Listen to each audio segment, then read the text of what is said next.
Hey guys, it's Miss Moore here. So I am going to read the story about Jaques Cousteau to you. You should have already read the story on your own, but I wanted to do a read aloud for you because I know sometimes it's easier to understand texts when you read them 2 times. So I'm going to share my screen.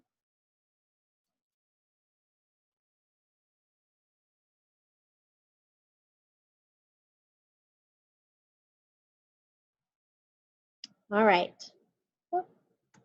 You should be able to see this text now. I'm going to enlarge it just a little bit. All right. Please follow along with me as I read. Jaques Cousteau, Life. Cousteau was born in Saint-André de Cubzac, Gironde, to Daniel, a lawyer, and Elizabeth Cousteau. In 1930, he entered the French Navy as the head of the Underwater Research Group. He later worked his way up the ranks as he became more famous and more useful to the Navy. In 1937, he married Simone Melchior, by whom he had 2 sons, Jean-Michel, 1938, and Philippe, 1940. In 1991, 1 year after his wife Simone's death of cancer, he married Francine Triplet. They already had a daughter, Diane Cousteau, 1980, and a son, Pierre Wes Cousteau, 1982, born before their marriage. Cousteau died at the age of 87 of a heart attack while recovering from a respiratory illness. Ooh, I can make a connection to that because the coronavirus is a respiratory illness. So they had something similar back then too. He is buried in the Cousteau family plot at Saint-André de Cubzac Cemetery, Saint-André de Cubzac, France.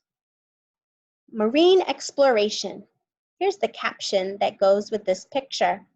It's the invention of the scaphandre regulator by Jaques Yves Cousteau and Émilie Gagnon, Scuba Museum in France.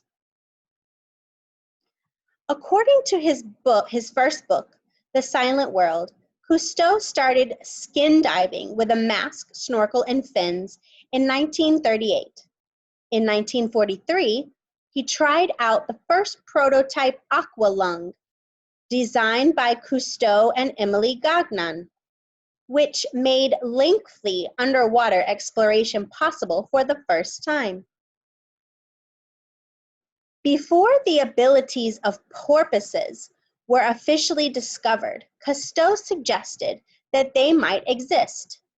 I'm going to pause here for a minute because when I was reading this, I wasn't really sure what a porpoise was. So I looked it up, which is a great idea. If you're reading something and you don't know what it is, go to Google and put the word in and see what comes up. So let me show you what I found. This is a porpoise. What does that look like to you? To me, it looks like a type of dolphin. So a porpoise is in the dolphin family. So it's very similar. So I know that he was studying underwater marine life. Back to the story. I'm going to start my sentence over.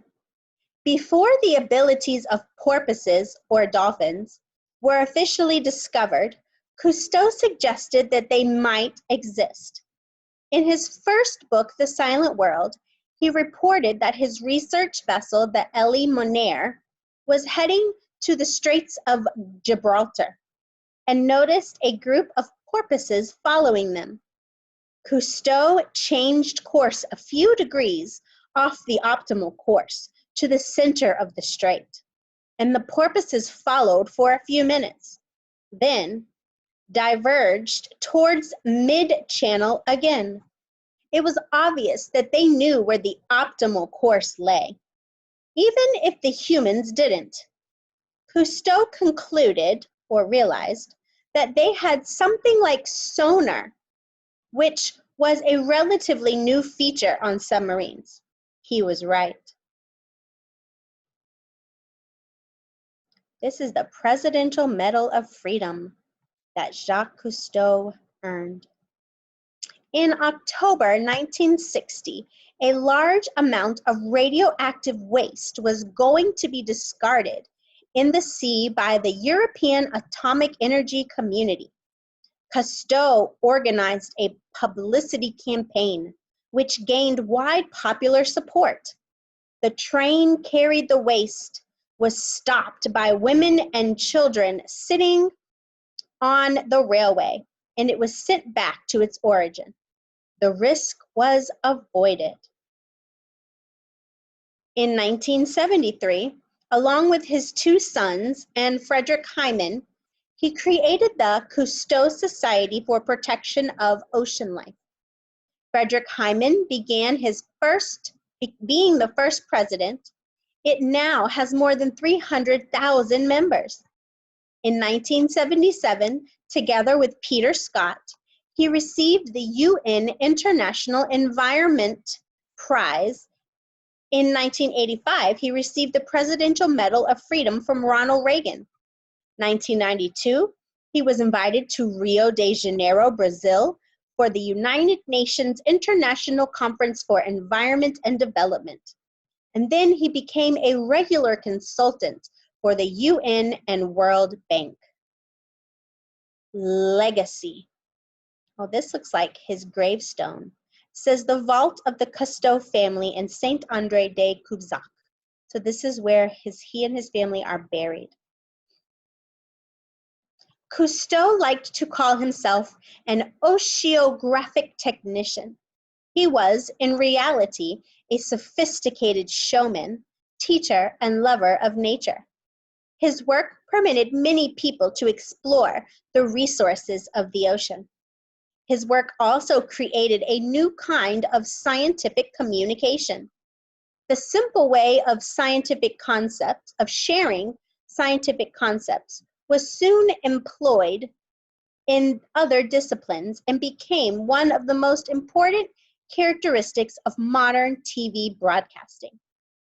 In 1975, folk singer John Denver composed the song Calypso as a tribute to Cousteau and his research ship, the Calypso. The song reached the #1 position on the Billboard 100 charts. The French synthesizer composer Jean-Michel Jarre created a tropical-themed tribute album entitled Waiting for Cousteau in 1990. On January 11, 1996, the Calypso was rammed and sunk in Singapore Harbor by a barge. Cousteau died on June 25, 1997. That was a year later, by the way. The Cousteau Society and its French counterpart, L'Équipe Cousteau, which Jaques Yves Cousteau founded, are still active today. In 2007, International Watch Company introduced the IWC Aquatimer Chronograph, Cousteau Divers Special Edition. The timepiece incorporated a sliver of wood from the interior of Cousteau's Calypso research vessel. Having developed the diver's watch, IWC offered support to the Cousteau Society. The proceeds from the timepiece's sales were partially donated to the nonprofit organization involved into the conservation of marine life and preservation of tropical coral reefs. Wow, Jacques Cousteau did a lot for marine biology, and even his society that's still active today, even though he's dead, they're doing a lot for marine life. So exciting. Okay, guys, it's now time for you to go to your comprehension questions and answer. You have 5 comprehension questions. 3 of them are multiple choice, and 2 of them are where you have to write in a complete sentence. I'm looking forward to seeing your answers, and so is Miss Mulhall and Miss Cornelius. See you guys later.